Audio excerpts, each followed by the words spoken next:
Hello viewers, তোমরা সবাই কেমন আছো? আশা করছি তোমরা সবাই অনেক ভালো আছো। আজকে আমি তোমাদেরকে পঞ্চম শ্রেণীর আমার গণিত এই বইটির 210 নম্বর পৃষ্ঠার অঙ্কগুলো সুন্দর করে বুঝিয়ে সমাধান করে দেখাবো। তোমরা ভিডিওটা প্রথম থেকে শেষ পর্যন্ত মন দিয়ে দেখতে থাকো, ঠিক আছে? আগে সমস্ত পৃষ্ঠা অলরেডি সমাধান করা আছে। যে সমস্ত ভাই বোনেরা এখন দেখোনি, আজকের ভিডিও ডেসক্রিপশন বক্সে প্লেলিস্টের লিঙ্ক দেওয়া আছে, ওখানে ক্লিক করে অল ভিডিও পেয়ে যাবে। সেখান থেকে ভিডিওগুলো অবশ্যই কিন্তু দেখে নেবে। ভিডিও শুরু করার আগে তোমাদের কাছে একটা ছোট্ট অনুরোধ, যারা এখন আমাদের চ্যানেলকে সাবস্ক্রাইব করোনি তারা প্লিজ চ্যানেলকে সাবস্ক্রাইব করে দেবে। আর যারা সাবস্ক্রাইব করে রেখেছো আগে থেকে তাদেরকে অসংখ্য অসংখ্য ধন্যবাদ। এখানে 210 নম্বর পৃষ্ঠায় কী বলছে? সময় দূরত্ব সংক্রান্ত সমস্যাগুলি আমাদেরকে তৈরি করতে বলছে। এরকম টাইপের অঙ্ক আমরা আগে প্রচুর করেছি, ঠিক আছে? আবারও এখানে দিয়েছে, তাই আমাদের করতে হবে। এখান থেকে একদিকে দিয়েছে দূরত্ব, একদিকে সময়। এখানে কন্ডিশনটা বলে দিয়েছে, একটি মালগাড়ি 80 কিলোমিটার যায় 240 মিনিটে। যদি মালগাড়িটি একই বেগে চলে তবে 60 কিমি দূরত্ব যেতে মালগাড়িতে কত সময় লাগবে আমাদেরকে হিসেব করে বের করতে হবে। তাহলে এক নম্বরের অঙ্ক কী বলেছে দেখে নাও। তাহলে এখানে কি 80 কিলোমিটার দূরত্ব যাচ্ছে 240 মিনিটে, তাহলে লিখে দেই যে 80 কিলোমিটার দূরত্ব যায় কত? 240 মিনিটে 80 কিলোমিটার দূরত্ব যাচ্ছে। তাহলে 1 কিলোমিটার দূরত্ব যাবে কত কিলোমিটারে? 80 কিমি দূরত্ব যায় কত মিনিটে? 240 মিনিটে। তাহলে 1 কিমি দূরত্ব যাবে কত মিনিটে? নিশ্চয়ই কম মিনিটে যাবে, তাই তো? কম মিনিট লাগবে তো। তাহলে আমাদের কী করতে হবে? ভাগ করতে হবে। তাহলে 240 ডিভাইডেড বাই 80। তাহলে 60 কিলোমিটারে যাবে কত বেগে? তাহলে গুণ করতে হবে। তাহলে 240 বাই 80 গুণিতক 60। তাহলে কাটাকুটি করো, এটার সঙ্গে এটা কাটা। 8 3 24, 3 24 0। তাহলে কত হলো? এখানে কত ছিল তোমার 60। দেখো তাহলে এখানে 6 3 18। তোমার আমি যে 8 একে 8 2 ষোলো, 8 3 24, ঠিক আছে? 8 3 24। এখানে দেখো বলছে 80 কিলোমিটার দূরত্ব যায় 240 মিনিটে। 80 কিলোমিটার দূরত্ব যাচ্ছে কত মিনিটে? 240 মিনিটে। তাহলে 1 কিলোমিটার দূরত্ব কত মিনিটে যাবে? নিশ্চয়ই 1 কিলোমিটার দূরত্ব কম মিনিটে যাবে, তাই তো? তাহলে 60 কিলোমিটার করতে হবে। তাহলে 240 ডিভাইডেড বাই 80 গুণিতক 60। 0 0 কাটলাম, কেটে তারপর দেখো আমি এখানে করছি তো 240 ডিভাইডেড বাই 80 গুণিতক 60। তাহলে 0 0 কাটলো।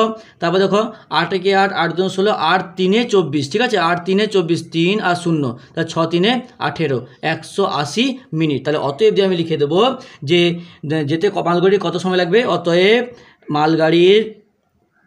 মালগাড়ির 180 মিনিট সময় লাগবে। এটা হবে না, এটা হবে, ঠিক আছে? নেক্সট 2 নম্বর অঙ্ক কী বলছে দেখো। বলছে সময় কার্য সংক্রান্ত সমস্যা তৈরি করি। বলছে লোক সংখ্যা এবং সময়। দেখো কি বলছে যে তোমার একটি মেশিন তৈরি করতে 30 জন লোকের 12 দিন সময় লাগে। তাহলে 20 দিনে কাজটি শেষ করতে হবে। তাহলে কতজন লোক প্রয়োজন হবে? একই রকমভাবে আমাদেরকে বের করতে হবে। তাহলে 30 জন লোকের 12 দিন সময় লাগে। তাহলে ঐকিক নিয়মে, আমি আর উপরে অঙ্কটা তুলছি না কারণ যেহেতু এখানে তোলা আছে, এখানে তোমরা নিজেরা তুলে নেবে, ঠিক আছে? ঐকিক নিয়মে সমাধান করে পাই, ঠিক আছে? তাহলে কি বলছে? 30 জন লোকের 12 দিন সময় লাগে। 12 দিনে 30, 12 দিনে কাজটা করতে 30 জন লোকের সময় লাগে। আমি লিখবো 12 দিনে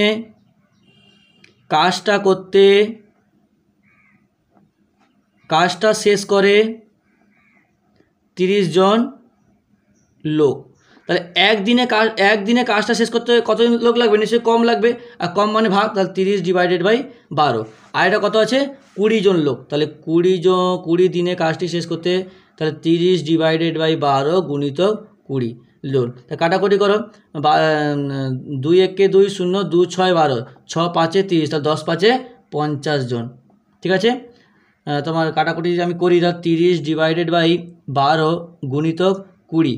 দেখো কাটাকুটি করো। 2 1 2 0, 2 6 12, 2 6 12, 6 5 30, তাহলে 10 5 50। হ্যাঁ ঠিক আছে, 50। তাহলে অতএব যে আমি লিখে দেবো যে 20 দিনে কাজটি শেষ করতে কতজন লোকের প্রয়োজন হবে? 20 দিনে কাজটি শেষ করতে, না এটা একটু ভুল হয়ে যাচ্ছে। দেখো এখানে কন্ডিশনটা ভুলে গেছে। এখানে কী হবে? 30 গুণিতক 12 ডিভাইডেড বাই 20, 0 0 কাটো, 2 6 12, 6 3 18, তাহলে 18 জন হবে, ঠিক আছে?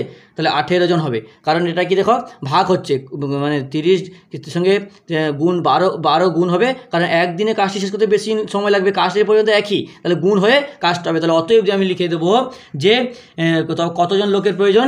অতএব তবে 18 জন লোকের প্রয়োজন হয়।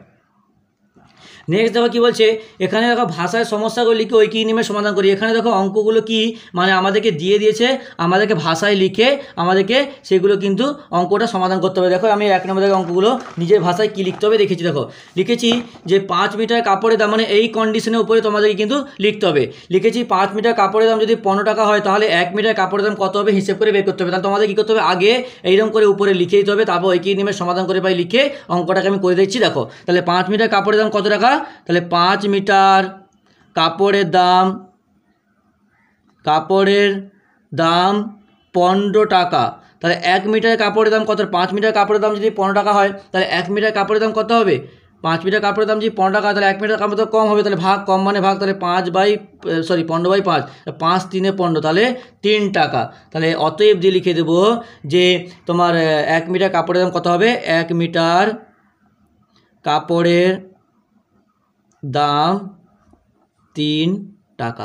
নেক্সট দেখো 2 নম্বর থেকে অঙ্ক, বিঘা কন্ডিশন দিয়ে দিচ্ছে, বিঘা দিয়েছে, সময় দিয়েছে 8 আর 32 আর 5 দিয়েছে। তাহলে এই সম্পর্কে আমরা একটা লিখেছি। দেখো যে 8 বিঘা জমি চাষ করতে যদি 32 দিন সময় লাগে, তাহলে 5 বিঘা জমি চাষ করতে কতদিন সময় লাগবে বের করতে হবে। তাহলে একই রকমভাবে আমরা লিখতে হবে যে ঐকিক নিয়মে, উপরে প্রথমে যেটা দেওয়া আছে 2 নম্বর থেকে উপরে তুলে দিয়ে তারপর লিখতে হবে ঐকিক নিয়মে সমাধান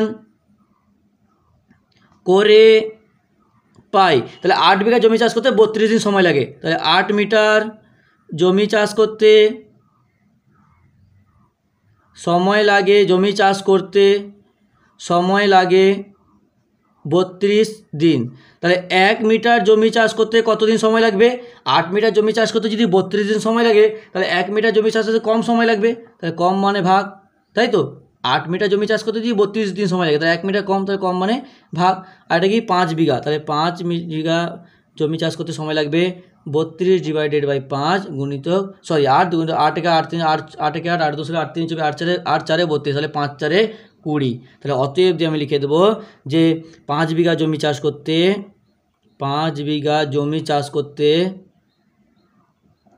20 দিন সময় লাগবে।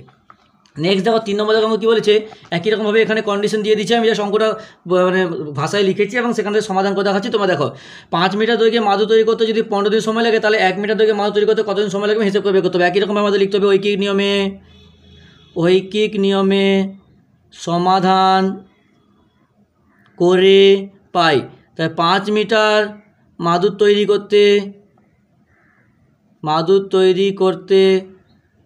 সময় লাগে 15 দিন।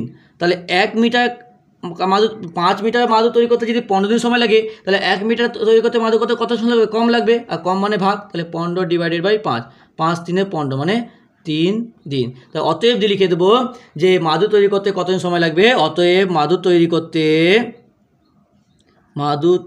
করতে 3 দিন সময় লাগবে। নেক্সট বলছে 6 কিগ্রা চালের দাম যদি 120 টাকা হয়, তাহলে 11 কিগ্রা চালের দাম কত টাকা হবে হিসেব করে বের করতে হবে। একই রকম প্রত্যেকটা অঙ্ক কিন্তু একই রকম। তাহলে ঐকিক নিয়মে সমাধান করে পাই। তাহলে 6 কিগ্রা চালের দাম কত টাকা, 6 কিগ্রা চালের দাম কত, 120 টাকা। তাহলে 6 কিগ্রা চালের দাম যদি 120 টাকা হয়, তাহলে 1 কিগ্রা চালের দাম কত হবে, নিশ্চয়ই কম হবে, আর কম মানে ভাগ, বেশি মানে গুণ। 11 কিগ্রা চালের দাম হবে 120/6 গুণিতক 11। তাহলে 6 দুগুণে 12 0, তাহলে 11 2 1 2 11 দুগুণে 22 আর একটা 0 জন্য একটা 0, তাহলে 220 টাকা। অতএব 11 কিগ্রা চালের দাম 220 টাকা। আমি কিন্তু আবারও বলছি, আগে কিন্তু অঙ্কটা ভাষায় লিখে দেওয়ার পর ওপরে কিন্তু এই যে এখানে কন্ডিশনগুলো দিয়েছে লিখতে হবে, তারপরে ঐকিক নিয়মের সমাধান করে পাই লিখে অঙ্কগুলো করতে হবে, যেটা যেভাবে আমি করে দেখাচ্ছি। উপরে জাস্ট লিখছি না, কারণ এখানে লেখা আছে বলে। তারপর দেখো লাস্ট 5 নম্বর অঙ্ক কী বলেছিল, কন্ডিশন অনুযায়ী আমি মানে ভাষায় লিখেছি যে একটি পুকুর খনন করতে 14 জন লোকের 10 দিন সময় লাগে, তাহলে ওই একই পরিমাণ পুকুর খনন করতে 20 দিনে কতজন লোক লাগবে হিসেব করে বের করতে হবে। তাহলে 14 জন লোকের সময় লাগে কত, 10 দিন। 14 জন লোকের সময় লাগে 10 দিন, তাহলে একজন লোকের সময় নিশ্চয়ই বেশি দিন লাগবে, তাহলে 10 গুণ 14 দিন, তাহলে একই পরিমাণ পুকুর 10 দিন, 10 দিনে তাহলে কি 20 দিন, 20 দিনে 20 দিনে কতজন, সরি এটা একটু ভুলে গেছে, এখানে কি বলছে যে একটি পুকুর খনন করতে 14 জন লোকের 10 দিন সময় লাগে। তাহলে ওই একই পরিমাণ পুকুর খনন করতে 20 দিন সংখ্যা 20 বলেছে, হ্যাঁ 20 দিনে কতজন লোক লাগবে, তাহলে 14 জন লোকের সময় লাগে কত, 10 দিন। তা 10 দিন কাজটা করতে 14 জন লোক প্রয়োজন হয়, এরকম করে লিখতে হবে যে 10 দিন কাজ করতে লোক লাগে 14 জন। তাহলে একদিন কাজ করতে একই পরিমাণ কাজ করতে বেশি জন সময় লাগবে, তাহলে 14 গুণ 10 জন। তাহলে এবার কত, 20 দিনে, তাহলে 20 দিন কাজ করতে সময় লাগবে, তাহলে কম, তাহলে 14 গুণ 10 ডিভাইডেড বাই 20, কাটাকুটি করো, 2 7 14, তাহলে কত 7 থেকে 7, তাহলে 7 দিন 7 জন। তাহলে অতএব আমি লিখে দেবো যে কতজন লোক লাগবে, অতএব 7 জন লোক লাগবে। তাহলে হয়ে গেল, বুঝতে পেরেছি। এরকম করে অঙ্কগুলো সমাধান করতে হবে। আজকে 210 নম্বর পৃষ্ঠা বানালাম, পরে যে পেজটা আছে সেটা সমাধান করবো। ভিডিওটাকে লাইক করে তোমার অন্যান্য বন্ধুদের মধ্যে শেয়ার করে দিও।